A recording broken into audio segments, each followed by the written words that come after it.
O sea, Marcela es una persona muy participativa, pero estaría bueno que participen también otras personas, así se enriquece más la clase y les sirve más a todos en definitiva. Bien, así que bueno, nada, esa es la cuestión. Y lo que yo les pido, lo único que les pido por esta clase es que suban una historia al Instagram o un estado del WhatsApp compartiendo mi página o mi canal de YouTube, así de esa manera puedo crecer más. Eso es lo único que les pido a forma de agradecimiento para que yo pueda seguir haciendo este contenido gratuito, ¿no es cierto? Bueno, vamos a empezar a hablar de estos huesos que tenemos que describir en la clase de hoy, que son huesos que pertenecen al cráneo o neurocráneo, como se llaman ahora. Fíjense en la ilustración del lado izquierdo, lo que visualizamos es la división topográfica entre cráneo y cara, lo que ahora se llama neurocráneo y viscerocráneo, ¿correcto? El neurocráneo o simplemente cráneo es aquel que está anexo a la protección de la masa encefálica, mientras que el cráneo, ahora llamado viscerocráneo o esplanocráneo, está anexo a albergar vísceras, como por ejemplo las glándulas salivales mayores y menores. Bien, los huesos en cuestión que vamos a estudiar ahora son el etmoides y el esfenoides. Ayer durante la clase vimos la ubicación topográfica de esos dos elementos. Fíjense en esta vista inferior de lo que es el exocráneo, podemos identificar con el color verde a la situación del hueso etmoides. Bien, y con este color que a mí me parece un color verde bien claro, seguramente tenga otro nombre, este tipo de color, este color, ahí podemos visualizar al hueso esfenoides. Y vemos que estos dos huesos se ubican en lo que es la base del cráneo, ¿sí? La región basilar del cráneo. Ustedes ya saben, o deberían de saber, que el cráneo se divide en dos porciones que son la calota por encima y la base por debajo. De esta manera, entonces, el etmoides y el esfenoides configuran lo que es la base del cráneo y tendrán relaciones, por este motivo, con elementos neurovasculares, con arterias, venas, nervios y linfáticos. Es decir, van a permitir el paso de estas estructuras desde y hacia el interior del cráneo. Eso como primera medida. Bien, fíjense por ejemplo, ahí se ve un foramen del hueso esfenoides. ¿Sí? Ese foramen que ven allí se llama foramen oval y permite el paso de una de las ramas del nervio trigémino. Bien, entonces esa cuestión ténganla bien en cuenta y ténganla bien clarita. Así también durante la clase del día de ayer vimos que tanto el etmoides como el esfenoides contribuyen a formar ciertas cavidades, las que antiguamente eran llamadas como regiones comunes de cráneo y cara, ¿no es cierto?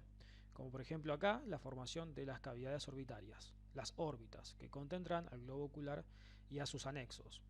Por ejemplo, aquí en lo que es la porción superior del esfenoides, desde esta vista, la formación de la cavidad craneal. Y por debajo acá la formación de la cavidad nasal. Entonces, estos huesos contribuyen a formar cavidades y ese es el interés, la importancia de conocerlos y ahondarlos, abordarlos desde el punto de vista topográfico, ¿sí? Fíjense en esta ilustración, la del lado derecho. Podemos ver a la situación del hueso etmoides, ¿sí? El hueso etmoides es el primero que vamos a describir y esquemáticamente a este hueso etmoides lo podemos ilustrar como si fuese una especie de cruz, bien, con una línea vertical, una línea horizontal y dos cubitos que se despliegan desde el extremo de esta línea horizontal que acabamos de dibujar. Bien, esto es bien aproximado a lo que estoy haciendo, bien esquemático, pero esta es la morfología que tiene el hueso etmoides. Bien, tiene una lámina vertical, que es esta de acá, la que dibujé ahí, tiene una lámina horizontal, que sería esa de ahí, y tiene dos masas laterales, que serían esas, ¿no? Las dos masas laterales del etmoides, también llamadas laberintos etmoidales. Bien, el etmoides tiene entonces relaciones con la cavidad orbitaria y con la formación fundamentalmente de la cavidad nasal. Siempre que les hablen de etmoides, deben relacionarlo con cavidad nasal y con el sentido de la olfacción. Así también, por otro lado, fíjense acá. ¿Qué huesito será este? ¿Qué estaremos viendo ahí?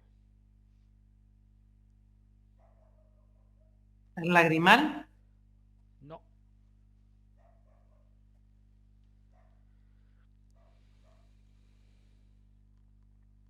¿Qué les parece? ¿Qué hueso podrá ser ese? Que se encuentra ahí. Pertenece al cráneo, no pertenece a la cara, ¿sí? Ese hueso que vemos ahí es el esfenoides, ¿sí? Son las patitas del murciélago, las patitas de la mariposa, ¿bien? Son las apófisis pterigoides, ¿correcto? Ahí lo vemos. Entonces, el hueso esfenoides también contribuye a formar parte de la cavidad nasal. Bien, todo esto sería la cavidad nasal, la situación de la cavidad nasal. Bien, y el esfenoides, a través de sus apófisis pterigoides, contribuye a la formación de esta cavidad nasal. Bien, si yo le señalo esto, le señalo allí, esa superficie ósea, ¿a qué hueso pertenecerá?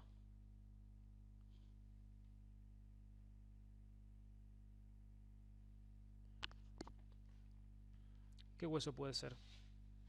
¿Se imaginan qué hueso puede ser?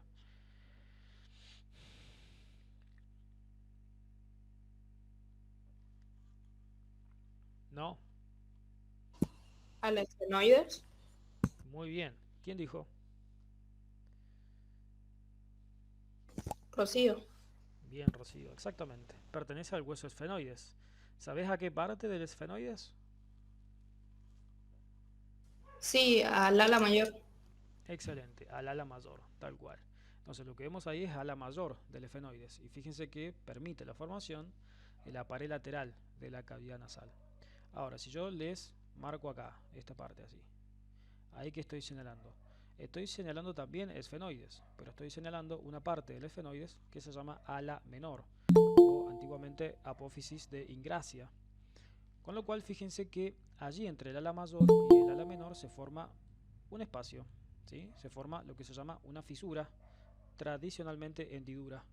Esa fisura se llama fisura orbitaria superior o hendidura esfenoidal. Y por ahí pasan arterias, venas, nervios hacia la cavidad orbitaria desde la cavidad craneal. Bien, es un sitio de comunicación de la cavidad orbitaria con la cavidad craneal. Entonces, fíjense cómo estos dos huesos están intrincados en la base del cráneo y bien implicados en la formación de las diversas cavidades que encontramos allí en el cráneo, ¿correcto? Fíjense ahí la ubicación de los elementos, bien, ahí pintado en este color verde clarito, no sé cuál es el nombre de este color, ahí vemos al esfenoides, bien, vemos ahí al ala mayor del esfenoides, lo que habíamos señalado acá. Y acá por debajo vemos a las apófisis pterigoides, que las encontramos ahí, en la vista anterior. Bien, fíjense, ahí con los colores es más fácil de identificar. Vemos ahí al ala menor del esfenoides, acá al ala mayor, y acá lo que nos encontramos son con las patitas de la mariposa, o del murciélago, o de lo que quieran, que son las apófisis pterigoides. Y acá vemos al etmoides, con la presencia de su lámina vertical, que ya le vamos a poner nombre y la vamos a describir, y allí la presencia en sentido lateral de las masas laterales o de los laberintos etmoidales. Bien, entonces lo primero que uno tiene que hacer cuando estudia un hueso o estudia en este caso el cráneo es ubicar los elementos, disponerlos espacialmente. Y una vez que uno los dispone, más o menos reconoce la forma, la ubicación, la superficie que proyecta, pasa a la descripción anatómica, ¿correcto? Porque si no se hace todo bastante complicado. Bien, fíjense otras ilustraciones más que nos muestran la situación de estos elementos. Bien, acá con este color verde lo que vemos es al etmoides. Bien, y vemos una partecita del etmoides que permite la formación de la cavidad orbitaria. Entonces esta partecita del etmoides se va a llamar lámina orbitaria o antiguamente lámina papirácea del etmoides. Bien, porque se asemeja a un papiro debido a lo delgada que es. Y acá la pared lateral de la cavidad orbitaria, es decir, el ala mayor del esfenoides. Y acá exactamente lo mismo, ¿no? Esto es etmoides, masa lateral, apófisis cristagali, ala menor del esfenoides, ala mayor del esfenoides y las apófisis pterigoides o las patitas de la mariposa. Bien, fíjense ahí cuando sacamos a los elementos óseos, ¿sí? Fíjense cuando sacamos al esfenoides, el, la forma que deja, ¿no?, en el cráneo cuando uno quita al esfenoides de su sitio, ¿sí? Queda, digamos, bastante espacio vacío porque este hueso tiene la característica de articularse con todos los huesos del cráneo y a su vez con algunos de la cara. Y por otro lado, fíjense cuando uno saca el etmoides, lo que desaparece. ¿Qué desaparece? Y bueno, desaparece gran porcentaje de la pared medial de la órbita. ¿Sí? Un poquito de lo que vimos en la clase del día de ayer. Bien, ¿estamos de acuerdo ahí? ¿Se ubicaron? ¿Los ubicamos en el espacio a estos huesos etmoides y esfenoides? ¿O no? Sí. Bueno, muy bien. Bárbaro entonces. Bien, vamos a hacer entonces anatomía descriptiva. Vamos a describir este hueso que es el hueso etmoides. Bien, el hueso etmoides, al igual que el esfenoides, Y el occipital es una vértebra modificada, bien, es un hueso que se desarrolla al igual que las vértebras. Eso se llama teoría vertebral del desarrollo de los huesos del cráneo. Y este hueso se llama etmoides porque tiene una forma de colador. Etmoides, etimológicamente hablando, significa forma de colador. ¿Y por qué se le adjudica ese nombre? Porque presenta múltiples forámenes para permitir el paso de los filetes del nervio olfatorio. ¿Sí? Los filetes del nervio olfatorio irán desde aquí hacia la cavidad nasal. Claramente el etmoides es un hueso irregular, no puede ser clasificado como largo, ni corto, ni plano. Es un hueso irregular, al igual que las vértebras, como dijimos recién. Es un hueso central y es un hueso que pertenece a la base del cráneo. No contribuye a formar la calota o la bóveda del cráneo como era llamada antes. Y este hueso, digamos, un dato más que se puede agregar, es bastante frágil, se lo asemeja a una cáscara de huevo por lo frágil que es, y presenta para su descripción las siguientes partes. Primero, a ver si encuentro una ilustración mejor. Bueno, vamos a hacerlo con esto nomás. Primero presenta una lámina vertical. Bien. Luego presenta una lámina horizontal. ¿Sí? Tiene una lámina vertical, una lámina horizontal y las dos masas laterales como habíamos dibujado recién, ¿no? Si uno ve al etmoides desde frente, lo que encuentra es esto. Bien, este dibujito, este esquemita. ¿Correcto? Acá lo que pasa es que estamos viendo al etmoides desde superior. ¿Sí? Pero podemos identificar esos mismos elementos. Acá identificamos a la lámina vertical, esto sería la lámina horizontal y estas serían las masas laterales del etmoides. Vamos a describir esta parte del etmoides que sería la lámina vertical. La lámina vertical del etmoides, ¿sí? Que sería acá, cuando se entrecruza con la lámina horizontal, que sería esta, se divide en dos partes, una porción superior, que la vemos ahí, y una porción inferior, que la vemos acá. La porción superior forma lo que se llama apófisis crista galli, porque se asemeja a la cresta de un gallo, ¿sí? Apófisis crista galli es cresta de gallo en latín. Bien. Y en esa apófisis crista galli se va a insertar una membrana que recubre al encéfalo que se llama dura madre, en realidad un repliegue de la dura madre que se llama hoz del cerebro, en la hoz del cerebro. Y así también aquí esta apófisis crista galli permite la formación de un foramen que se encuentra ahí en sentido lateral, que se llama foramen ciego. Bien, a través de ese foramen ciego, ¿qué pasa? Pasa una vena, que es una vena emisaria, algo habíamos charlado ayer en el grupo anoche, ¿sí? Una vena que se llama vena de Sperino o vena ciega, que comunica los sistemas venosos del cráneo. Y ahí también se inserta parte de esa hoz del cerebro que habíamos dicho recién. Bien, entonces, hacia arriba, la apófisis crista galli. Bien, lo que es la cresta del gallo. Ahí. Esa sería la crista galli. ¿Correcto? Ahora, en sentido inferior, ¿sí? Cuando se entrecruzaban estas dos láminas, se forma hacia abajo, ¿sí? Lo que se llama la lámina perpendicular del etmoides. ¿Sí? Todo lo que queda por debajo se denomina lámina perpendicular del etmoides. ¿Sí? Esa lámina perpendicular del hueso etmoides se mete hacia la cavidad nasal y permite la formación del tabique nasal, de la porción ósea del tabique nasal. ¿Correcto? ¿Con qué hueso se podrá articular esta lámina perpendicular?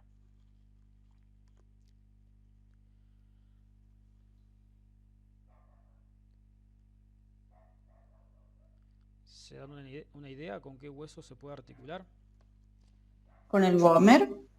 Muy bien, con el Vomer. Excelente, Rocío.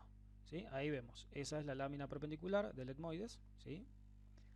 Ahí se va a estar articulando con el Vomer. Ese que aparece ahí abajito es el hueso Vomer. ¿Con qué otro hueso se puede articular esa lámina perpendicular? Con los huesos propios de la nariz. Con los huesos nasales, muy bien, ahí en sentido superior, perfecto.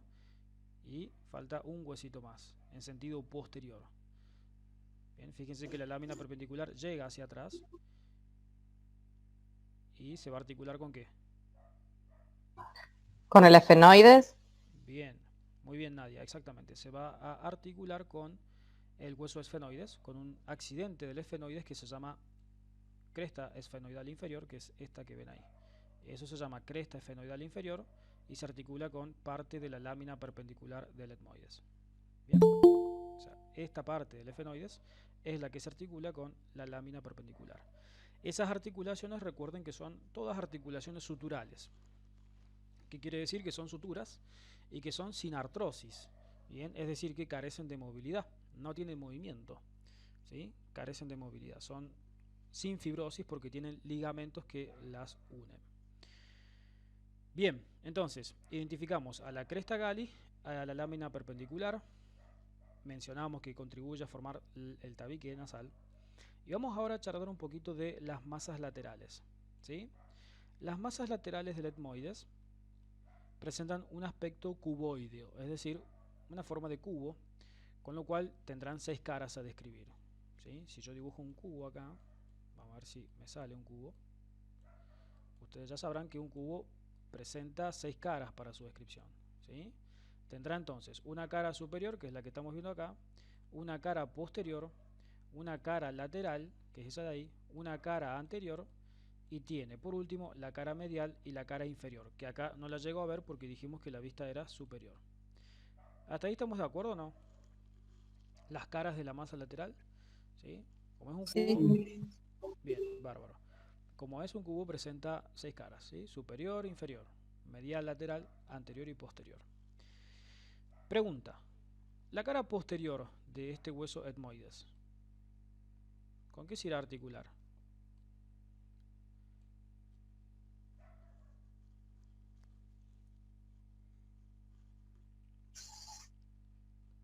¿Con el temporal o nada que ver? No. ¿Qué hueso tendremos por detrás del etmoides? ¿Con el maxilar? El esfenoide. Efenoides. Muy bien, exactamente. Con el hueso esfenoides. Recuerden que teníamos al etmoides en sentido anterior al esfenoides. Si volvemos para atrás, lo podemos distinguir a esto. Volvemos un poquito para atrás. Fíjense acá lo siguiente. Vamos a sacar. Fíjense que acá está el etmoides y acá está el esfenoides. Entonces la cara posterior de la masa lateral, que sería esta que estábamos describiendo, se va a articular con el esfenoides. Allí se forma una articulación que es la articulación esfenoetmoidal. No solo articulan las masas laterales, sino que también articula ahí lo que sería la porción central del etmoides en su lámina perpendicular con un accidente del esfenoides que se llama cresta cribosa. ¿Sí? La cresta cribosa del esfenoides, ¿sí? La superficie articular del esfenoides para el etmoides. Bien, fíjense ahora lo siguiente, ¿sí? Vamos a la cara superior, que dijimos que era esta. Fíjense acá, ¿qué pasa con esa cara superior? ¿Qué es esto? ¿Qué es? ¿Son forámenes? Va por ahí. ¿Qué será esto? ¿Alguno las ha leído por ahí? ¿Ha leído este accidente, este reparo por ahí?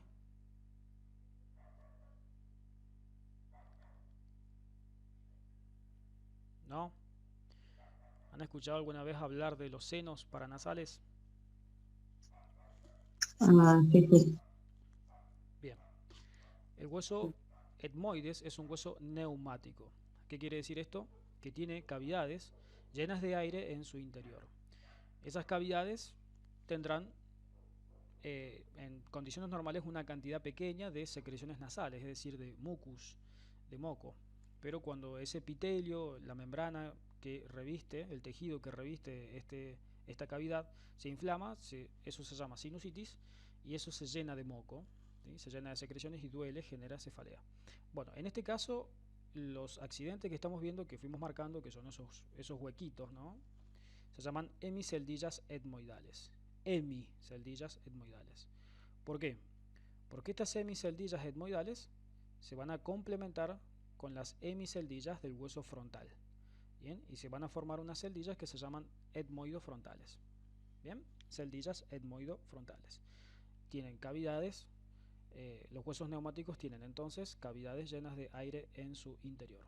Así también lo que vemos en esta cara superior son dos surcos, un surco allí y un surco allí.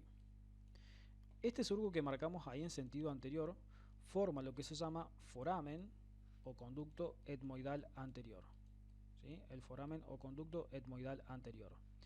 Este foramen va a comunicar entonces el etmoides con la cavidad orbitaria, ¿sí? Estaría ahí el foramen que les estoy mencionando, y permite el paso de la arteria y el nervio etmoidal anterior. Simple. O sea, el foramen se llama etmoidal anterior y los elementos que pasan por allí son homónimos, es decir, etmoidales anteriores. ¿Correcto? Y por otro lado tenemos a lo que se llama surco etmoidal posterior, que está acá, surco etmoidal posterior, que antiguamente se llamaba también foramen etmoidal posterior, estaría ubicado allí, y a través de ese surco etmoidal posterior pasa la arteria etmoidal posterior, ambas arterias son ramas de la oftálmica, y el nervio etmoidal posterior o nervio de Luschka, ¿sí? Nervio etmoidal de Luschka. Bien, nervio etmoidal posterior y el nervio etmoidal de Luschka. O sea, ustedes imagínense que acá toda esta porción sería cavidad orbitaria, ¿correcto? Bien, acá tendríamos, ojo, vamos a poner, tendríamos allí a la cavidad orbitaria. Bien, ¿estamos de acuerdo? Entonces, el foramen etmoidal anterior y el surco etmoidal posterior. Pasan los elementos etmoidales, anteriores y posteriores. Simple, no hay mucho más que agregar. Ahora bien, fíjense lo siguiente. Terminamos con la cara superior de la masa lateral.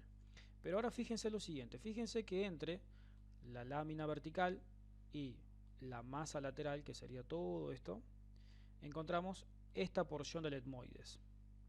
Y esta porción del hueso etmoides, ¿cómo se llama? ¿Alguien sabe cómo se llama? Estoy seguro de que alguien sabe el nombre. Es Es una la lámina lámina, es la lámina. cribosa, ¿o no? Bien, exactamente, la lámina cribosa. Bien Nadia y bien Marcela, es la lámina cribosa del etmoides. ¿Por qué cribosa? Porque se asemeja a una criba. Una criba es un elemento que tiene muchos agujeritos y por allí pasan los filetes del nervio olfatorio, como habíamos dicho, ¿sí? Pasan pequeños filetes, pequeños nervios que se dirigen hacia la cavidad nasal, de esta manera. Bien, así a la cavidad nasal nos dan lo que es el sentido de la olfacción. Por eso cuando se fractura el etmoides, ahí por un traumatismo craneoencefálico, se puede perder el sentido del olfato, total o parcialmente. Eso se llama anosmia o hiposmia, ¿sí? Bien, entonces la lámina cribosa del etmoides permite el paso de los filetes del nervio olfatorio. Ojo con ese detalle porque es pregunta de examen, ¿sí? En un final, en un examen parcial, en un examen en general de anatomía, esto lo tienen que recordar. Súper importante. Es un reparo descriptivo importante, clínicamente también es importante, etcétera. Bien, vamos un poquito a esta cara de la masa lateral, que sería la cara lateral. Bien, esta cara es la cara lateral, ¿sí? Vamos a volver a la ilustración de atrás para que nos ubiquemos mejor. Fíjense, esa cara es la cara lateral de la masa lateral. Parece un juego de palabras, pero bueno, no lo es. Sería esta partecita que está faltando ahí, ¿sí? Sería esto, miren. Esto es la cara lateral de la masa lateral. ¿Qué podemos ver acá en esta cara lateral de la masa lateral? Toda una lámina que forma la pared medial de la órbita, como ya habíamos mencionado. Y esto es lo que se llama lámina papirácea o lámina orbitaria. Papirácea era el término clásico, ahora se llama lámina orbitaria, simplemente es más fácil, es más sencillo. Bien, fíjense que vemos ahí, entonces, vamos a borrar esto, a la lámina orbitaria, y acá que vemos, allí y allí. No sé si se llega a ver. ¿Qué estructuras serán esas que acabamos de marcar?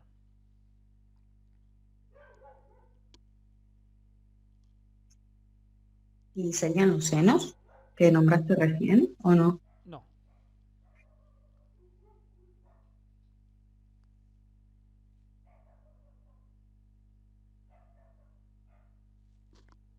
¿Qué podrá ser? Son huequitos, ¿no? Son agujeritos. Iba a decir que son forámenes, pero no logro ver. Sí, son forámenes. ¿Qué forámenes pueden ser?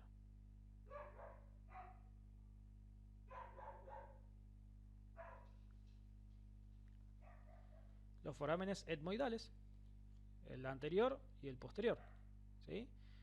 Ese es el anterior y este es el posterior, ¿correcto? Por acá viene la arteria etmoidal anterior y la arteria etmoidal posterior. ¿Sí? Perfecto. Bien, bárbaro. Entonces, cara lateral de la masa lateral. Ya la tenemos descrita, entonces, que sería esta porcioncita de acá. La cara posterior no hace falta describirla, porque dijimos que se articula con el esfenoides. La cara anterior de la masa lateral, a ver si podemos encontrar acá una cara anterior. Esto que les voy a marcar ahora sería la cara anterior de la masa lateral, solamente eso. Y esa cara anterior de la masa lateral se articula con el frontal y se articula con los huesos propios de la nariz. Presenta estas celdillas que son las celdillas etmoidales anteriores o hemiceldillas etmoidales, que dijimos que eran las que se complementaban con el hueso frontal. Nos queda ahora la cara medial de este hueso, ¿sí? La cara medial de la masa lateral del etmoides.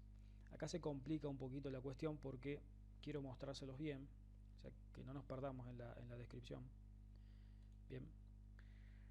Bueno, de la cara medial de la masa lateral, la que sería esta cara que les voy a hacer ahora, sería esa cara de ahí que les acabo de hacer, salen unas superficies óseas, unas proyecciones óseas que se llaman cornetes nasales, ¿sí? Que se denominan así, cornetes nasales. Normalmente encontramos dos cornetes nasales que salen del hueso etmoides.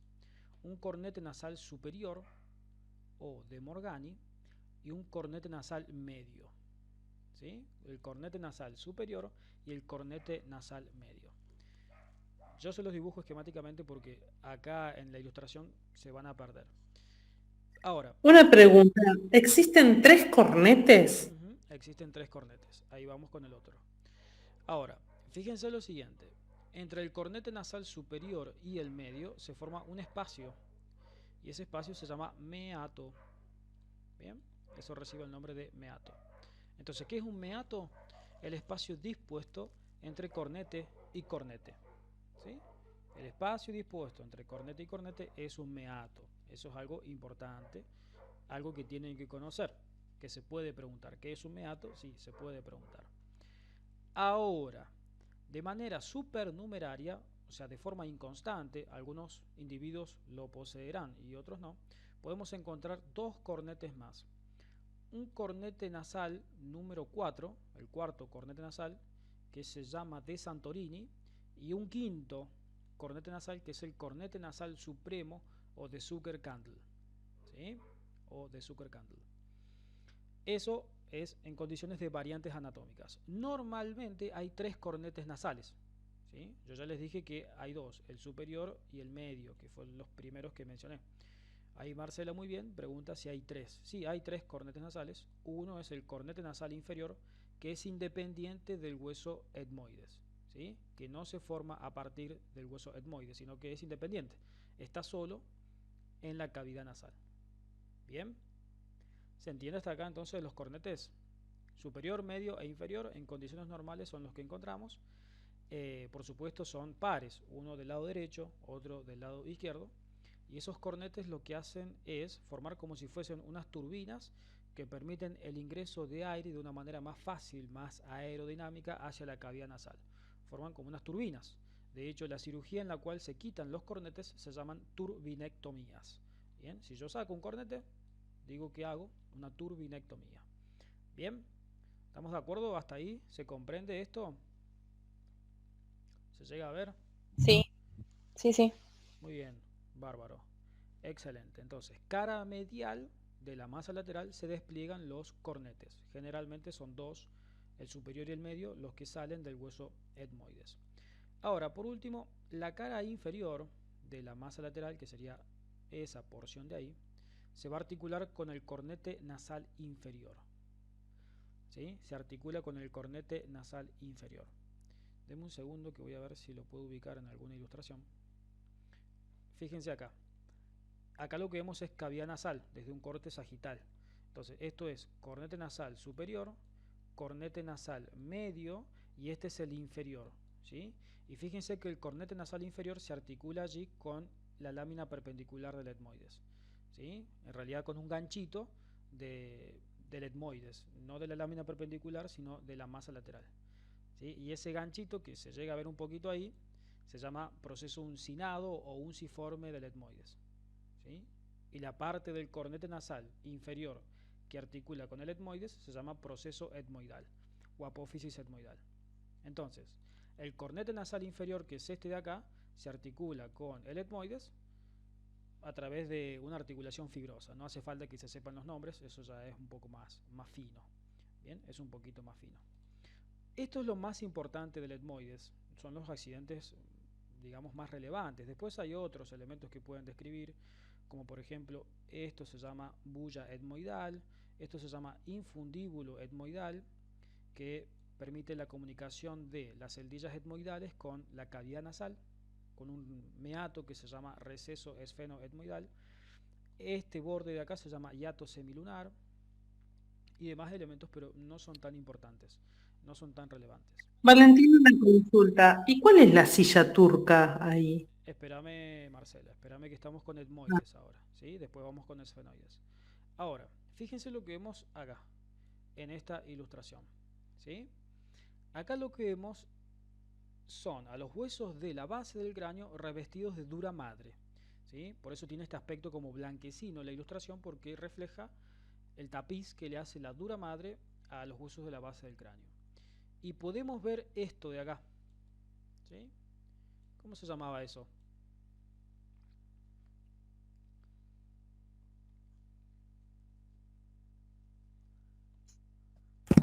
¿Esa no es la ¿Es la lámina lámina? perpendicular?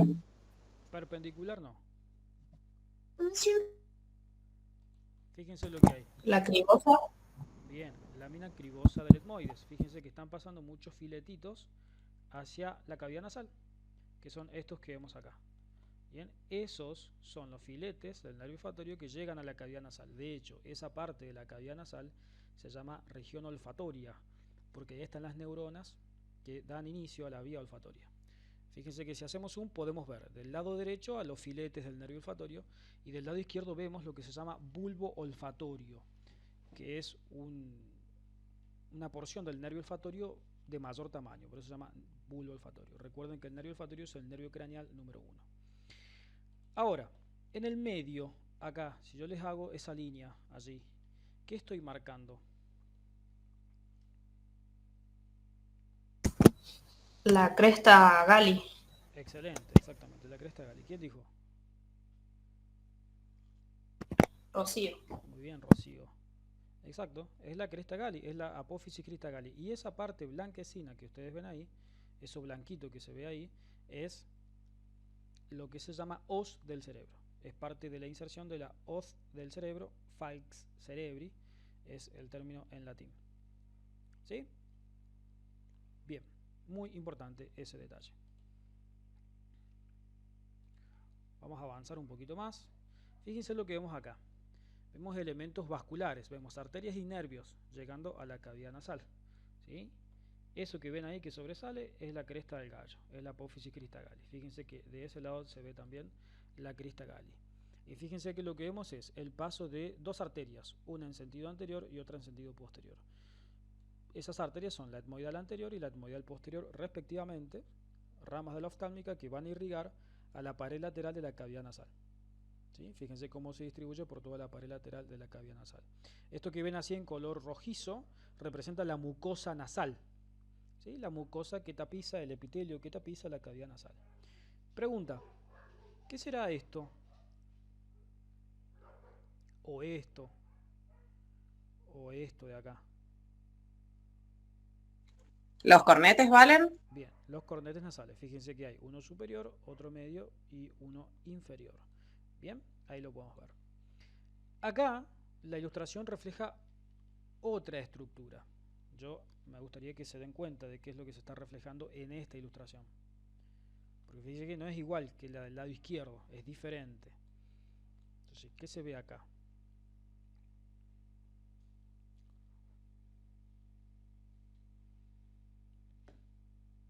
No se ven cornetes, ¿sí? ¿Qué se ve? ¿No serán las láminas? ¿Cuáles? ¿La escribosa? La orbitaria, ¿no? No, porque estamos en cavidad nasal.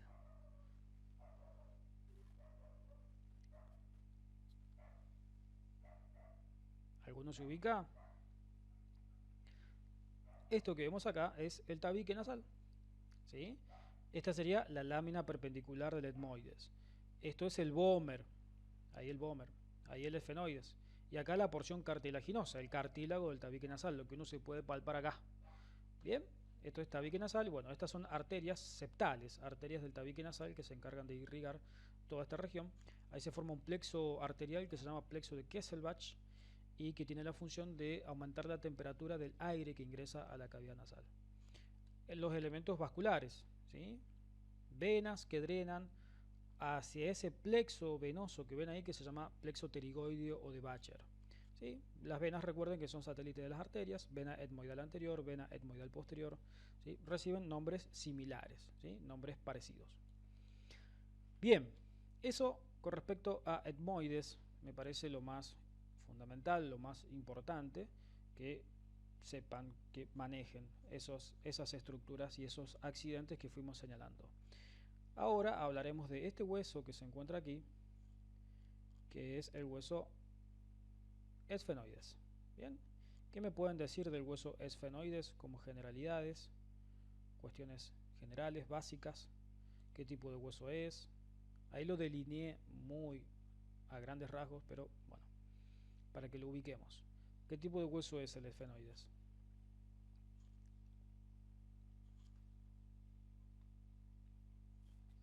Irregular. Hueso impar, Bien, es un hueso irregular. impar, central, irregular. Claro, correcto. ¿Qué más? Desde el punto de vista de la clasificación es un hueso irregular y su ubicación es central, es un hueso impar, con lo cual es simétrico. Al ubicarse en la línea media es un hueso simétrico. Y bueno, presenta un aspecto de mariposa. Se articula con todos los huesos del cráneo. Bien, por eso se llama esfenoides, porque se interpone como una cuña entre los demás huesos del cráneo. El reparo central que uno debe manejar es este, ¿no? Es el reparo que preguntaba Marcela. Esto se llama fosa hipofisaria ahora. Antiguamente se denominaba silla turca, que contiene principalmente a la glándula hipófisis, ¿sí? Glándula pituitaria, glándula maestra que regula el 75% de nuestro sistema endocrino. Bien, muy importante acá la silla turca. Bien, el hueso esfenoides, para su descripción anatómica, cuenta con un cuerpo que, adivinen qué, tiene forma de cubo, entonces tiene 6 caras, 2 alas menores, que antiguamente se llamaban apófisis de Ingracia, 2 alas mayores, y las 2 patitas que acá no las veo, que son las pterigoides. Bien, acá en esta vista anterior se ven las patitas de la mariposa, ¿sí? Son las apófisis pterigoides. Bien, vamos a empezar describiendo el cuerpo del esfenoides, y la parte del cuerpo del esfenoides que vamos a describir es la cara superior, ¿sí? La cara superior del cuerpo del esfenoides sería todo esto que les voy a marcar ahora. Denme un segundito, sería de acá hasta acá. Eso sería la cara superior del cuerpo del esfenoides. Esto es anterior, esto es posterior, esto es derecha, esto es izquierda, ¿bien? La vista es superior. El primer accidente que tenemos para describir es esto que visualizan allí, que se llama cresta cribosa y se articula con la porción central del etmoides, algo que habíamos dicho hace ratito.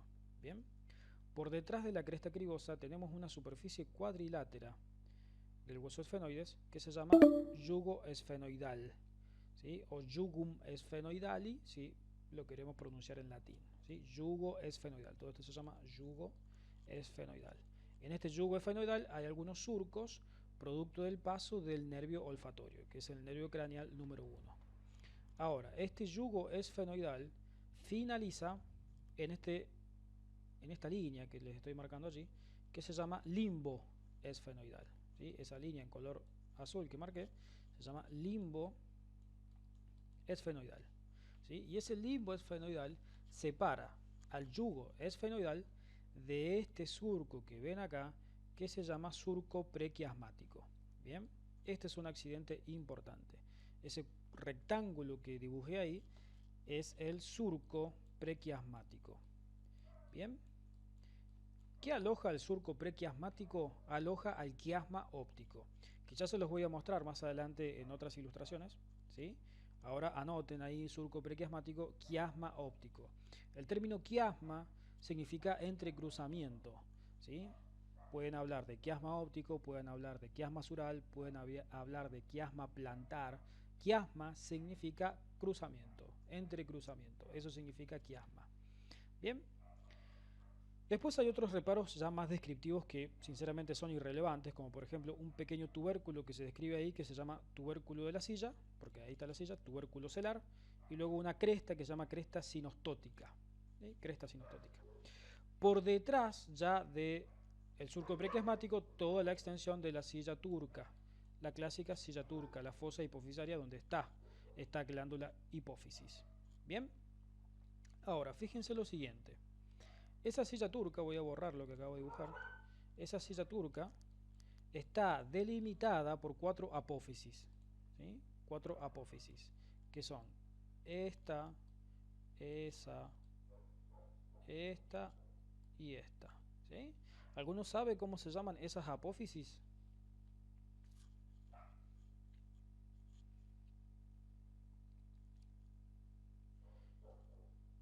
Apófisis que delimitan a la silla turca como si fuese un cuadradito. Creo que lo leí. Puede ser que sea clinoides por ahí, Muy algo bien, así. exactamente. Apófisis clinoides. Bien. Esta será la apófisis clinoides anterior derecha. Esta será la apófisis clinoides anterior izquierda. Esta será la apófisis clinoides posterior izquierda. Esta es la clinoides posterior derecha. Y se suele describir, en realidad suele existir en algunos casos, una apófisis clinoides media que estaría ubicada ahí y ahí. Generalmente cuando hay una apófisis clinoides media puede haber algún tipo de problemita neurológico, ¿sí? Algún tipo de neurocirugía que se deba realizar. Ahora, entre las apófisis clinoides anterior y posterior existe un ligamento, una banda fibrosa que no es más que una densificación de la dura madre que tiene esta disposición, que se llama ligamento interclinoideo. Y ese ligamento interclinoideo a veces se osifica, ¿sí? Ligamento interclinoideo. A veces se osifica ese ligamento y se forma un puente. ¿Bien? Un puente allí, un puente osteo ligamentario u óseo simplemente cuando se osifica ese ligamento. Bien, eso con respecto a la cara superior del cuerpo del esfenoides, ¿sí? Cara superior del cuerpo del esfenoides. Me estaba olvidando de esto, ¿sí? ¿Qué es esto? Estos son los conductos ópticos, muy importante. Esto sí que no lo tienen que olvidar. Conductos ópticos. Bien, ¿qué pasa por los conductos ópticos? Bueno, los nervios craneales número 2, que son los nervios ópticos, y la arteria oftálmica. Bien, arteria oftálmica. La arteria oftálmica va a acompañar al nervio óptico hacia dónde. ¿Hacia dónde se va a dirigir el nervio óptico?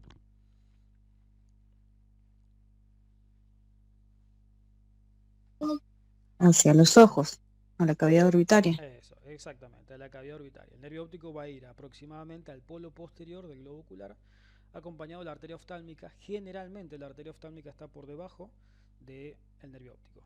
Otros libros dicen que se enrolla en espiral la arteria sobre el nervio óptico. Bien, perfecto. Cara superior del cuerpo del esfenoides. Vamos con la cara posterior del cuerpo del esfenoides, que sí es muy importante, ¿sí?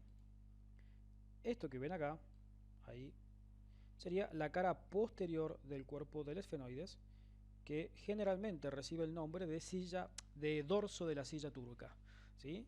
Antiguamente, clásicamente, esto se llamaba lámina cuadrilátera del etmoides.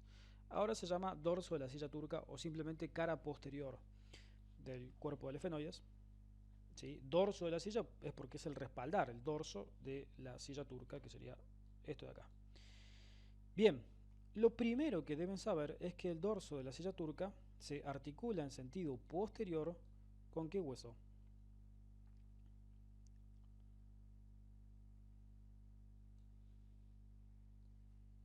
Ahí atrás, ¿qué huesito tendremos ya en sentido posterior? El occipital. El occipital. Bien, bien Brenda, bien Nadia, el hueso occipital tal cual. La porción basilar del occipital. Basilar porque está en la base, ¿no? Y ahí se forma lo que se llama clivus. Esa articulación recibe el nombre de clivus la articulación en sí se llama efenobasilar o efeno-occipital. Es una sinostosis, es una fusión entre los dos huesos. De hecho, los dos huesos ya en el adulto se fusionan y es bien difícil separarlos, desarticularlos, y se describe o se describía como un hueso solo, que es el hueso basilar o hueso esfeno-occipital, porque están bien articulados, bien osificados los huesos entre sí. Decime, Brenda. ¿Esa articulación es la única sinostosis que tenemos? No, hay más sinostosis que se describen, ¿sí? Tenés sinostosis a nivel de tus huesos largos, ¿sí? No sé qué edad tendrán ustedes, o tendrás vos, Brenda, pero después de los 25 años generalmente ya están osificadas las articulaciones que se forman entre la epífisis y la diáfisis, y eso es un ejemplo de sinostosis. Luego hay otro ejemplo de sinostosis que se establece entre las tres porciones del hueso coxal. El hueso coxal está formado por tres partes que son el ilion, el ilion y el... Perdón, vamos de nuevo. El hueso coxal está formado... Ilion, isquion y pubis. Claro, ilion, isquion y pubis. Y esas tres porciones se osifican en el acetábulo, en la cavidad acetabular, y eso se llama línea trirradiada, y es otro ejemplo de sinostosis. Hay otro ejemplo de sinostosis en el hueso esternón. Entre las tres piezas del esternón se osifican entre sí y se forma sinostosis. Hay varios ejemplos de sinostosis, ¿sí? Por ahí si lees... ¿Del esternón cuál me dijiste? Las tres piezas del esternón, que son el manubrio, mango u horquilla, El el cuerpo cuerpo y y la la apófisis sifoides, se osifican entre sí, o sea, el manubrio con el cuerpo, ahí se osifica Sí. y se forma una articulación que se llama esternal superior o manubrio esternal, ¿sí? Y abajo el cuerpo se osifica con la apófisis sifoides y ahí se forma una articulación que se llama esternal inferior o sifoesternal, ¿sí? Ok. Entonces, como tres ejemplos, en caso de que él me lo pregunte, le puedo dar la del efeno-occipital, que es la que nombrabas hace un ratito, la del esternoides y la del coxal, la unión entre estos tres huesos. Claro, y después Genial. el ejemplo entre... Pensé que era una sola. Claro, después el ejemplo entre los huesos de los huesos largos, ¿no? Entre la epífisis y la diáfisis. Generalmente los libros lo que hacen Genial. es describir solamente esta como el ejemplo de sinostosis. Claro, era la única que en la descripción era la única que salía. Claro, sí, exactamente. La efeno-occipital. Bueno, Gracias. ahora, en lo que es este dorso de la silla turca, encontramos ahí una pequeña escotadura. Y esa escotadura permite el paso de dos nervios, que son los nervios número 3 y número 6. El 3 y el 6 pasan por allí. El nervio craneal número 3, que es el óculo motor, antiguamente motor ocular común, y el 6, que es el abducens o motor ocular externo, como se llamaba antes. Ahí se forma un canal para este nervio que se llama canal de Dorelo, ¿sí? Canal de Dorelo. ¿Bien? Se llama así, canal de Dorelo. Bien, estamos con el dorso de la silla turca, que es la cara posterior del cuerpo del hueso esfenoides. Fíjense que ahí cambiamos la vista.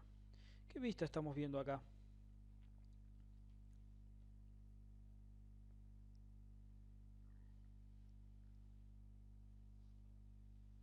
Inferior. No. ¿Anterior? Muy bien. ¿Y por qué?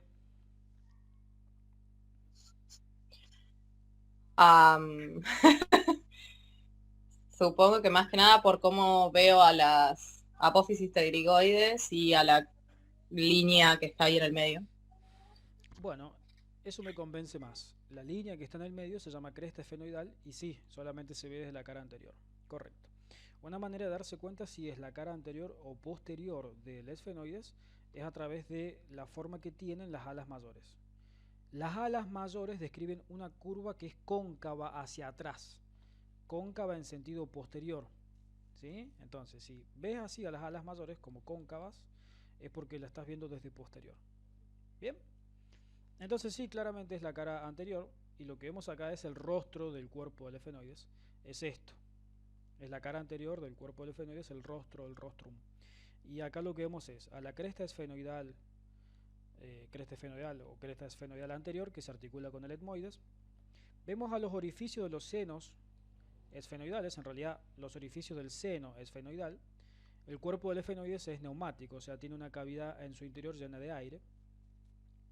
Y luego vemos el resto de la porción del esfenoides que se articula con el etmoides. ¿Sí? No hay mucho más que agregar acá sobre esta cara anterior.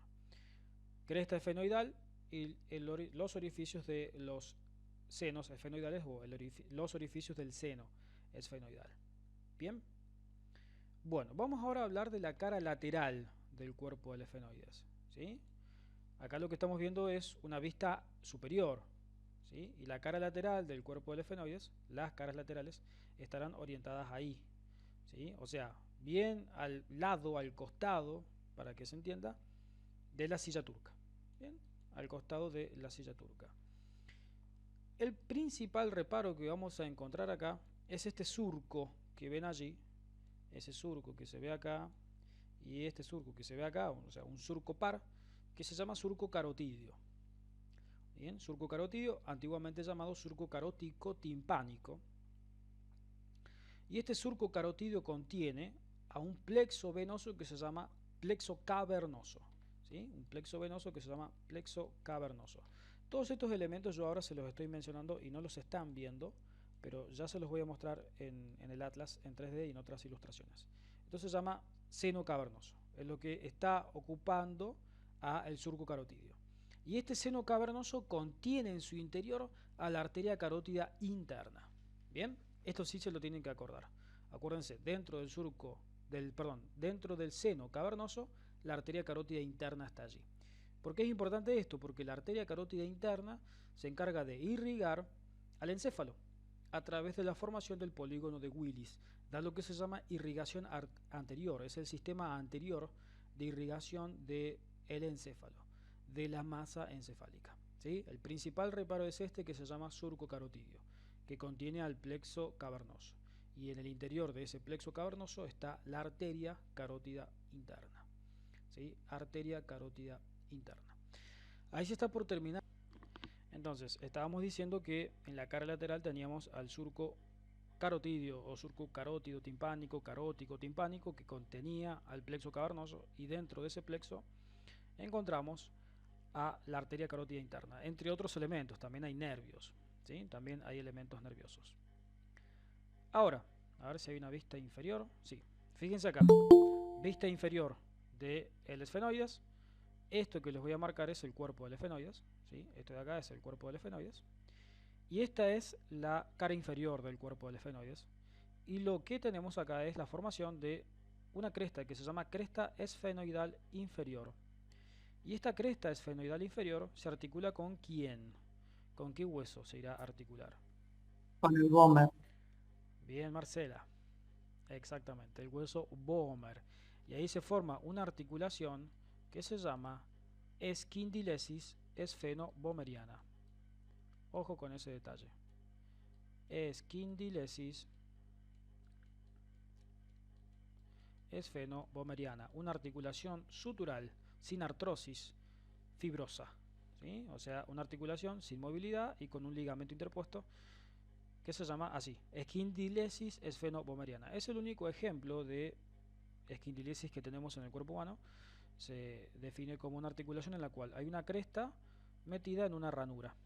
La ranura está dada por las alas del Bomer. Las alas del Bomer se abren entre sí y permiten la articulación, el encastre de la cresta esfenoidal inferior. Ahí se forma un canal que se llama canal esfeno-bomeriano medio. Bien. Y luego en esta cara inferior lo que vemos es una apófisis que se llama apófisis vaginal, ¿sí? Apófisis vaginal que delimita primero un canal que se llama canal vómero-vaginal, por donde pasan vasos faringios, y luego un canal lateral que se llama canal palato-vaginal o palatino-vaginal, por donde pasarán elementos palatinos. Bien. Apófisis vaginal, hacia medial tenemos el canal vómero vaginal y hacia lateral tenemos el canal palato vaginal o palatino vaginal. Bien. Bueno, bárbaro.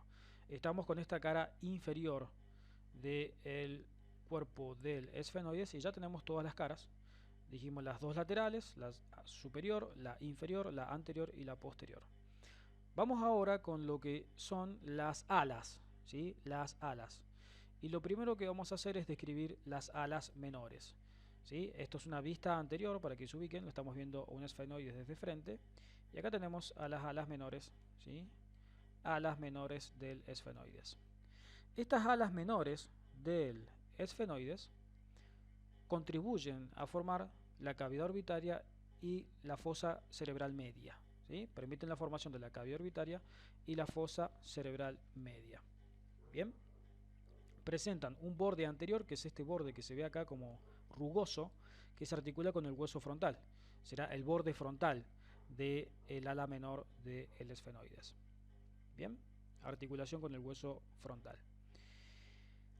El extremo del ala menor del esfenoides, el extremo lateral, allí y allí, tiene un nombre algo raro, que es el de proceso ensiforme, apófisis ensiforme o apófisis sifoides, ¿sí? Se llama apófisis sifoides del ala menor, como el del esternón, o proceso ensiforme. Son las dos acepciones que tiene. Bien, así se llama este extremo lateral. A ver si vemos la vista posterior. Bien, fíjense, en esta vista posterior podemos ver cómo se implantan las alas menores sobre lo que es la cara lateral del cuerpo del esfenoides, un poquito cara lateral y un poquito cara superior, y ahí permite la formación de esta apófisis, que era la clinoides anterior, y a través de esa implantación de las alas menores sobre el cuerpo del esfenoides se delimita este conducto, este foramen, que era el conducto óptico, ¿sí? Recuerden, conducto óptico. Ahora, el ala menor del esfenoides, antiguamente apófisis de Ingracia, permite, junto con el ala mayor, que es todo esto que ya vamos a describir, esta fisura que ven acá, este espacio que ven acá, que se llama fisura orbitaria superior, antiguamente hendidura esfenoidal. Bien, ¿qué pasará por acá? ¿Qué elementos pasarán por acá? ¿Los leyeron? ¿Los vieron por ahí o no? Por la hendidura esfenoidal o fisura orbitaria superior.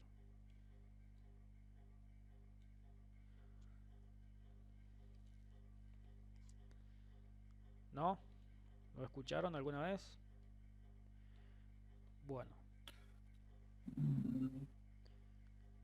Bueno, por acá pasan elementos desde la fosa cerebral media hacia la cavidad orbitaria, hacia la órbita. Es decir, van a pasar elementos anexos al globo ocular, al ojo, al aparato de la visión.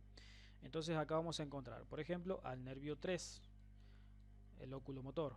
Por ejemplo, al nervio 4, el troclear o patético. El nervio 6, el abducens o motor ocular externo. El nervio B1, que es la rama oftálmica del trigémino, oftálmico de Willis se llamaba antes, con sus tres ramos terminales, que son nasociliar, lagrimal y frontal. Y una vena que se llama vena oftálmica superior. Bien, la vena oftálmica superior. Esos son los elementos que pasan por acá, por la fisura orbitaria superior. ¿Cómo se encuentra delimitada la fisura orbitaria superior? Por el ala menor y por el ala mayor, ¿sí? Ala menor y ala mayor. Vamos a hablar ahora del ala mayor del esfenoides. Voy a poner una vista superior, más fácil, y vamos a describir este ala mayor del esfenoides. El ala mayor del esfenoides presenta un aspecto aproximadamente triangular, con la base orientada hacia el cuerpo del esfenoides y el vértice orientado en sentido lateral, ¿sí? Presenta una cara superior y una cara inferior que son de relevancia descriptiva. Bien, una cara superior y una cara inferior. En la cara superior del ala mayor del esfenoides, que es la que estamos viendo, sería lo que acabamos de delimitar allí, vamos a encontrar tres forámenes de manera ordinaria, que se llaman foramen redondo, foramen oval y foramen espinoso. Bien, el superior y anterior se llama foramen redondo, luego vemos al foramen oval y por último el foramen espinoso. Acá tenemos al foramen redondo, y por ese foramen redondo pasa un nervio que es B2. Es la segunda rama del nervio trigémino, es el nervio maxilar, antiguamente llamado maxilar superior. Desde allí el nervio pasa hacia la fosa pterigopalatina. Luego, por el foramen oval, pasa el nervio B3, que es la rama mandibular o maxilar inferior del trigémino, y una arteria que se llama meningia accesoria o rama accesoria de la arteria meningia media, que es una arteria inconstante. Y por último, por el foramen espinoso, antiguamente esfenoespinoso, pasa la arteria meningia media, y un nervio que se llama meningio recurrente. Arteria meningia media y un nervio que se llama meningio recurrente. De esto, ¿qué es lo más importante? Que sepan que por el foramen redondo pasa B2, que es el nervio maxilar, y que por el foramen oval pasa B3, que es el nervio mandibular. Bien, importante porque son ramas trigeminales. B3, ¿a quién va a inervar? Bueno, va a inervar a los músculos de la masticación a través de su componente motor. ¿Y B2 a qué va a inervar? Bueno, va a dar sensibilidad a la piel de la región maxilar, de la región geniana, que es esta región de acá. ¿Sí? Fundamental que sepan esto. Ahora, ¿pueden haber más forámenes acá? Sí, pueden haber variantes anatómicas. Esto no se los van a preguntar, así que quédense tranquilos y tranquilas. Pero entre el foramen redondo y el oval podemos encontrar otro que se llama foramen venoso, y antiguamente era el foramen de Vesalio. ¿Bien? Foramen venoso o de Vesalio, a través del cual pasa una vena emisaria. Cuando hablamos de venas emisarias, entiéndase que hablamos de una vena que comunica el sistema venoso endocraneal con el extracraneal o exocraneal. Y luego acá puede haber otro foramen que se llama foramen de Arnold, a través del cual también pasa otra vena emisaria. ¿Sí? Son inconstantes estos accidentes, no son hallazgos, digamos, habituales, son hallazgos inconstantes, son supernumerarios estos últimos forámenes que acabamos de describir. ¿Correcto? Bien, vamos un poquito a ver la cara inferior. Si cambiamos la vista, ponemos esta vista de acá. Fíjense que acá tenemos lo que es la cara inferior del ala mayor del esfenoides, ¿sí? Y esa cara inferior permite la delimitación de una fosa hacia acá, en este sentido, ¿sí? Que se llama fosa infratemporal. Bien, fosa infratemporal, ¿sí? Ala mayor, delimitación de la fosa infratemporal. En kinesiología, la verdad que no se le da mucha bolilla a estas fosas de la cavidad craneal o de la región de la cabeza. Pero bueno, en otras carreras sí se le suele dar más interés. Y bueno, se llama así, fosa infratemporal. Y este ala mayor finaliza allí en un vértice que se denomina espina del esfenoides. Bien, se llama así, espina del esfenoides. A partir de esa espina del esfenoides se despliega un ligamento que se llama ligamento esfenomandibular. Bien, un ligamento que es anexo a la articulación temporomandibular.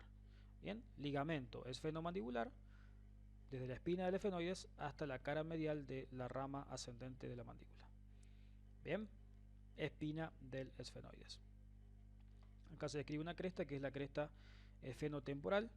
Hacia arriba la porción craneal del ala mayor y hacia abajo la porción temporal de esa misma ala mayor.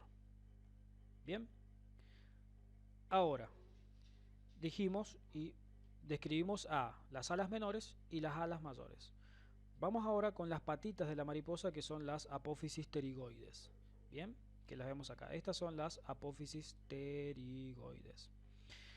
Estas apófisis pterigoides presentan dos láminas de formación. Una lámina lateral, algo oblicua, y una lámina medial vertical.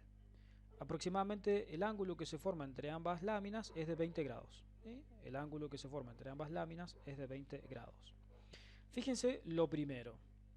Entre la base de entre las láminas de implantación de las apófisis pterigoides sobre el cuerpo del esfenoides, o sea, acá y acá, se forma un foramen. En realidad un conducto, que lo vemos ahí. Y ese conducto antiguamente se llamaba conducto vidiano y ahora se llama conducto pterigoideo. Antiguamente vidiano, ahora pterigoideo, porque es propio de las apófisis pterigoides. ¿Y qué pasa por ese conducto pterigoideo? Bueno, pasan los vasos y nervios vidianos o vasos y nervios del conducto pterigoideo, o sea, la arteria del conducto pterigoideo, o arteria vidiana, el nervio vidiano o nervio del conducto pterigoideo, depende de la terminología con la que se manejen. Si es terminología clásica es nervio vidiano o arteria vidiana. Esa arteria es rama de la maxilar interna, ¿sí? O arteria maxilar, simplemente, ¿sí?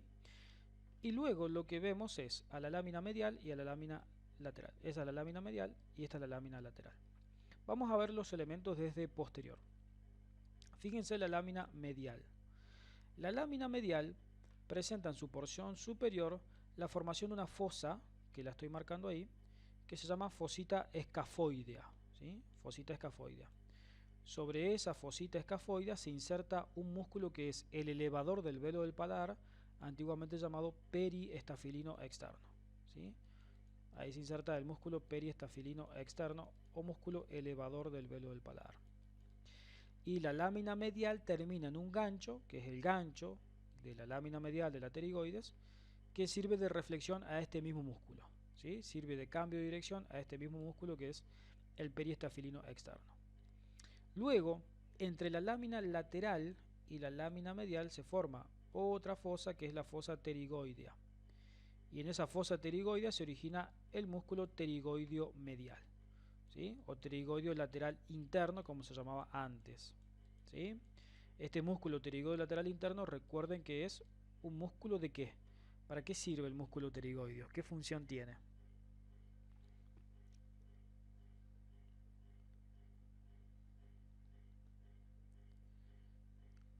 Pterigoideo, pterigoideo. ¿Alguno se acuerda? Músculo pterigoideo lateral, pterigoideo medial.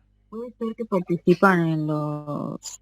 No, no lo leí, pero me parece que pertenecen a los masticadores o elevadores, algo de la mandíbula. Muy bien, sí, son músculos masticadores, los dos.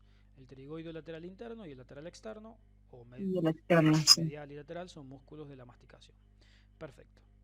Y por último, para no aburrirlos tanto, en la cara lateral de la lámina lateral se origina el pterigoideo externo. Lateral externo o lateral, simplemente, si hablamos en terminología actual, ¿sí?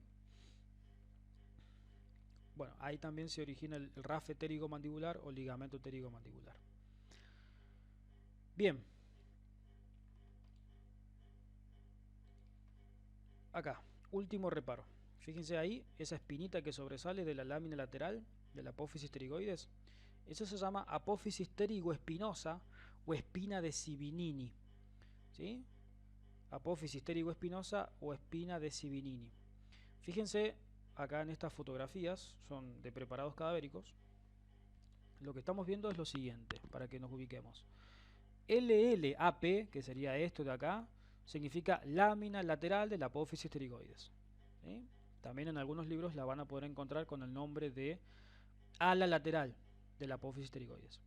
APE significa apófisis pterigoespinosa o espina de Sibinini, ¿sí?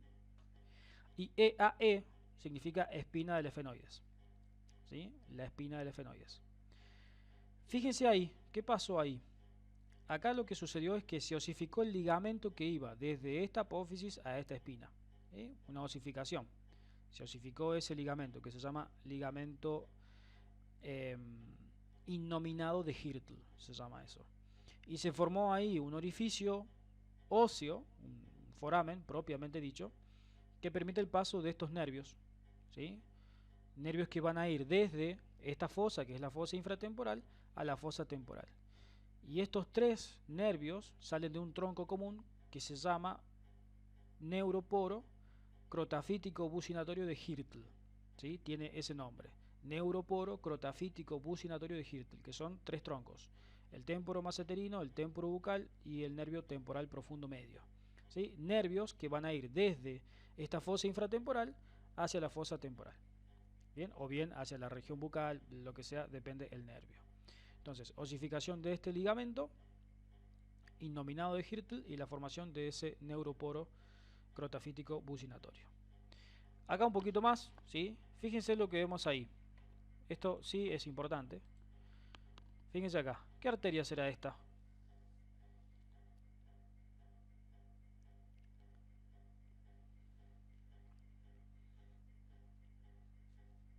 Esto sí lo tienen que... Interna. Bien, muy bien. Arteria carótida interna, pasando por el surco carotídeo o carotidio timpánico como se llamaba antes. ¿Este nervio cuál será? Este nervio es B2, el nervio maxilar, perdón, o maxilar superior. Esto que viene acá es el nervio petroso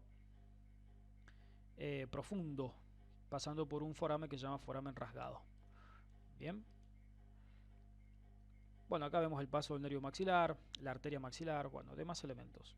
Esto que ven acá, ¿sí? Acá para que nos ubiquemos, lo que vemos es maxilar superior y esto es la apófisis pterigoides, ¿sí? Entonces lo que vemos acá son las comunicaciones de esta fosa que se llama fosa pterigopalatina con distintas cavidades, distintas regiones, ¿no? Por ejemplo acá, la comunicación con la cavidad, ninguna cavidad, perdón, la comunicación con esta región que es la región suborbitaria, ¿sí? Ahí la comunicación con la cavidad nasal, acá la comunicación con la fosa cerebral media, acá la comunicación con la fosa infratemporal, bien, o sea, distintas comunicaciones de el esfenoides, de fosas que se forman por el esfenoides con distintas regiones comunes de cráneo y cara. Fíjense ahí lo que yo les mencionaba, ¿sí? Acá estaría bueno que ustedes vayan identificando los elementos. Esto es a la menor, esto es a la mayor, ¿sí? Y la fisura que se formaba en el medio dijimos que era la fisura orbitaria superior. Es esto de acá, fisura orbitaria superior. Acá lo que vemos es el paso de un nervio que se llama nervio lagrimal. Es el ramo lagrimal del nervio B1, que es el oftálmico. Bien, y ahí abajo la formación de otra fisura que se llama fisura orbitaria inferior o hendidura efenomaxilar, ¿sí? Hendidura efenomaxilar. Bien, ¿qué vemos acá? Vemos la cavidad orbitaria, ¿sí? Y lo primero que tenemos que identificar es este conducto que les voy a marcar ahora, ¿sí? ¿Qué conducto puede ser ese? ¿O qué agujero?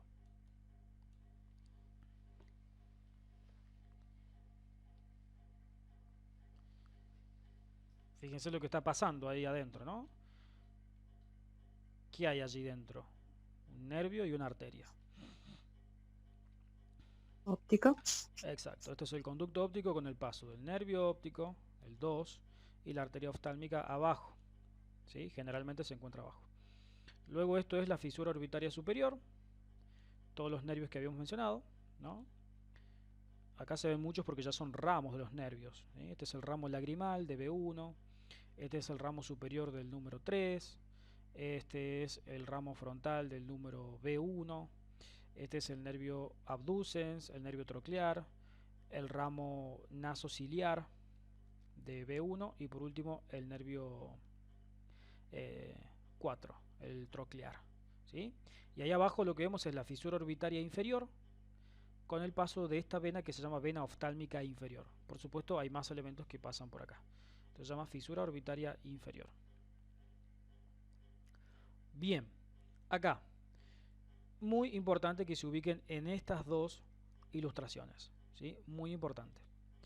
Primero,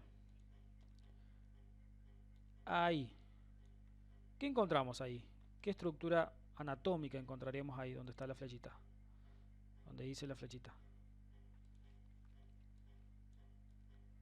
¿Cómo se llama eso? Lo que está alojado ahí. ¿Esa es la apófisis? O sea, ¿sería el lugar de la apófisis, la silla turca? ¿O no? Bien, es el sitio de la glándula hipófisis, ¿sí? Donde se encuentra la glándula hipófisis en la silla turca o fosa hipofisaria. Lo que vemos ahí, ese tallito que se ve ahí, esa como tubito que sobresale hacia arriba, se llama tallo hipofisario, que es el que permite la comunicación del hipotálamo con la hipófisis. Fíjense que acá podemos ver al quiasma óptico. Viene el nervio óptico izquierdo, viene el nervio óptico derecho, se entrecruzan así de esta manera y eso se llama quiasma óptico que se alojaba en el surco prequiasmático. Ahí voy, Brenda. Lo que vemos acá es a la arteria carótida interna, bien al lateral, fíjense, de la silla turca, y luego el paso de distintos nervios craneales. Yo se los voy a ir marcando, ya no es tan necesario que manejen esto, pero por ejemplo, este es el nervio 3, el motor ocular común, oculomotor. Este que ven acá es el nervio 6, pasando por un canal que se llama canal de Dorelo, el nervio abducens. Este que ven acá es el nervio 4, un nervio delgado y longilíneo que mide aproximadamente 17 milímetros en total. Y luego vemos las ramas trigeminales atravesando las respectivas fisuras o forámenes, dependiendo el nervio al cual nos refiramos. Luego acá el ligamento interclinoideo, bien, que se puede llegar a osificar.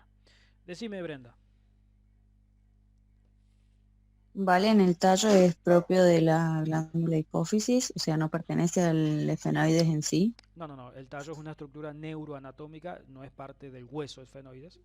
Es un elemento neuroanatómico que comunica el hipotálamo con la hipófisis.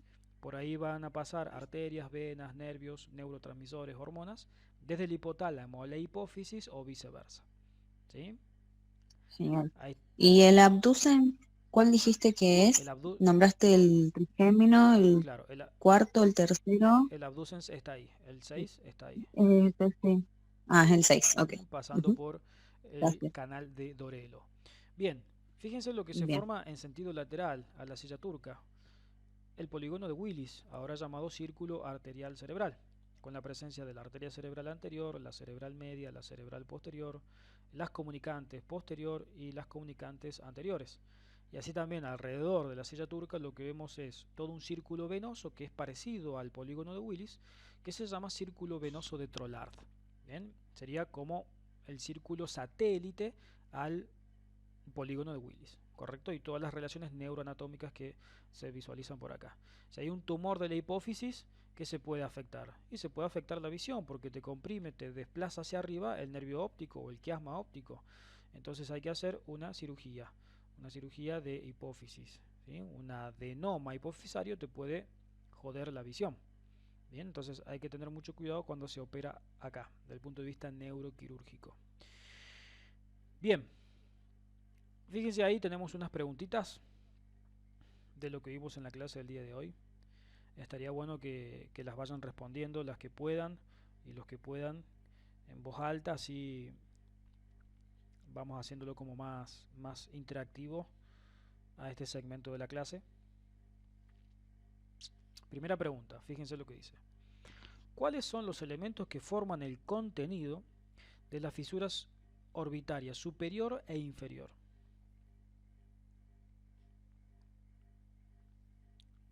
¿Alguno anotó por ahí los elementos?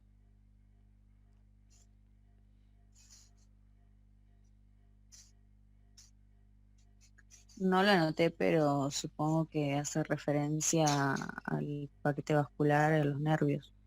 Bien. Supongo. ¿Algún nervio? ¿Se acuerdan que comunicaba la Y si es orbitario del óptico. Bueno, el óptico casualmente no, pero van a pasar nervios anexos al ojo. ¿Bien? El 3, el Bien, 6, sí. el 4, V1, Ah, tenés razón. ¿sí? La vena oftálmica superior. Y por la fisura orbitaria inferior pasa, por ejemplo, la vena oftálmica inferior, el nervio cigomático, el nervio suborbitario o infraorbitario, la arteria infraorbitaria, etc. Segunda pregunta. Describa, en realidad no es una pregunta, es una consigna. Describa las relaciones de la fosa hipofisaria, ¿no? Entiéndase, silla turca.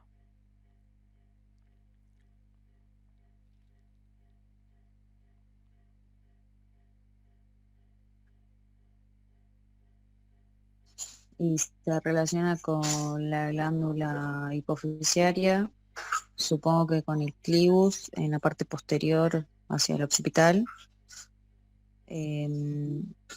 hacia anterior con las alas menores, si no me equivoco. Bueno, pero ahí me estás nombrando estructuras óseas. ¿Alguna estructura nerviosa Ah, o perdón. vascular? Y vascular, el polígono de Willis, Muy bien. que lo nombraste hace un ratito. Bien, exactamente, el polígono de Willis, tal cual. El quiasma óptico. El quiasma óptico. ¿Hacia dónde está el quiasma óptico? Anterior. Bien. Excelente. En sentido anterior. ¿Sí? Perfecto, bárbaro. Siguiente pregunta. ¿Cómo se clasifica la articulación entre el esfenoides y el vómer? Espondelesis. Bien, esquindilesis esfenobomeriana. ¿Qué tipo de articulación es esa? Suturales, sin artrosis. Bien. ¿Y desde el punto de vista del tejido que los une? Tejido fibroso, Correcto, si no me equivoco. correcto. Es una articulación fibrosa o sin fibrosis. Muy bien. Siguiente pregunta o consigna. Diga las inserciones de los músculos pterigoideos.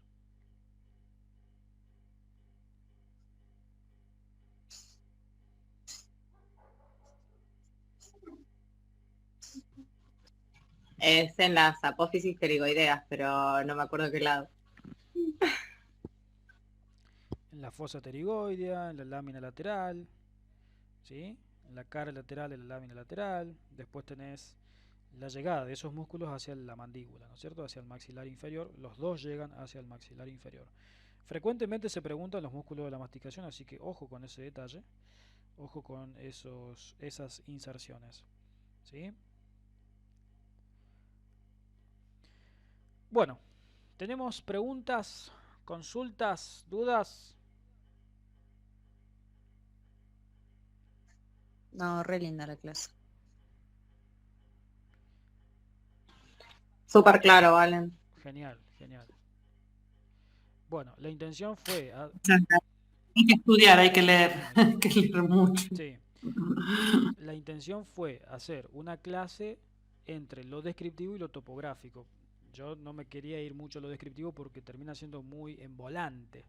Cuando yo empecé con la apófisis pterigoespinosa, la espina de Sibinini, esos accidentes ya es como que se hacen volante porque ya son cuestiones muy descriptivas que no se van a preguntar.